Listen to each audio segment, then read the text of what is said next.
পৃথিবীর সব দেশেই একটি করে রাজধানী থাকে, যেখান থেকে দেশটির প্রশাসনিক কাজকর্ম পরিচালনা করা হয়ে থাকে।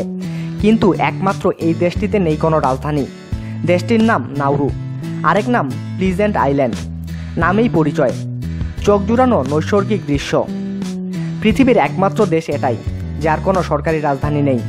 আয়তনের বিচারে পৃথিবীর তৃতীয় ক্ষুদ্রতম দেশ, জনসংখ্যার বিচারে দ্বিতীয় ক্ষুদ্রতম। 21 বর্গ কিলোমিটার দ্বীপরাষ্ট্রটি প্রশান্ত মহাসাগরের মাইক্রোনেশিয়াতে অবস্থিত। দেশটিতে সর্বসাকুল্যে 10,000 পরিবারের বসবাস। এই দেশটির নিজস্ব কোনো সেনাবাহিনীও নেই। প্রতিরক্ষার জন্য নাউরু অস্ট্রেলিয়ার ওপর নির্ভরশীল। এ সম্পর্কে আরও বিস্তারিত জানার জন্য আমাদের সঙ্গেই থাকুন আর সাবস্ক্রাইব করুন।